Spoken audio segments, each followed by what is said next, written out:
Hello, I'm Pastor Reva Robinson of the Santa Barbara Seventh-day Adventist Church. And I am so glad that this new year has started and that the greatest part of the COVID surge seems to be going away. And so we invite you back to church. Now we wear a mask at all times indoors, and it is a good way of practicing good hygiene.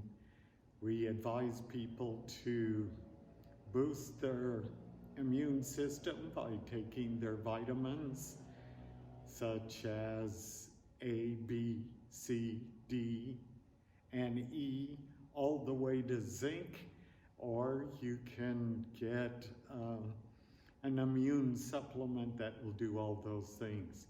It also helps to take hot and cold showers. Turn it hot and get your blood going, then turn it cold, and that will boost your immune system.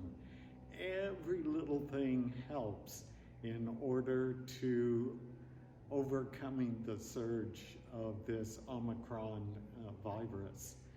So we invite you to church, and we're going to have communion in February on Sabbath or Saturday the 11th. We invite you to come. Oftentimes we celebrate communion with a foot washing ordinance to remember the great commandment of Jesus that we should love one another as he has loved us. But with the Omicron surge, we can't do that as a group as we usually do. So we invite you to do it at home with people that you belong to or people that you see quite often and are close to, and you won't transmit your germs or they won't transmit their viruses to you. So we are celebrating and we are learning all about the Proverbs.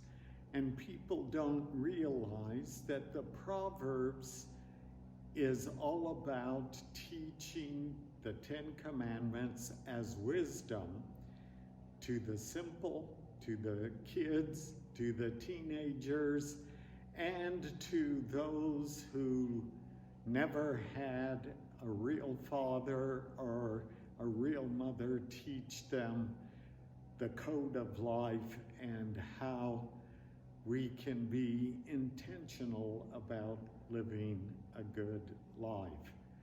We're on Proverbs 15 to start off the month of February, and we'll go chapter by chapter except for when we have communion. It's been such a wonderful time studying the Proverbs, because in the Proverbs, especially in the first chapter, it talks about the fear of the Lord is the beginning of knowledge, and that because we saw God in history as a visible God, and he told us what he thought was a good life and what he stands for, he taught us what equality is about, what righteousness is about. And what comes to mind is Psalm 23, where it says, he leads us in paths of righteousness for his name's sake. So if you would like to learn how to teach the commandments as wisdom to your children, come to church and we'll share with you from the wisest king that ever lived, King Solomon.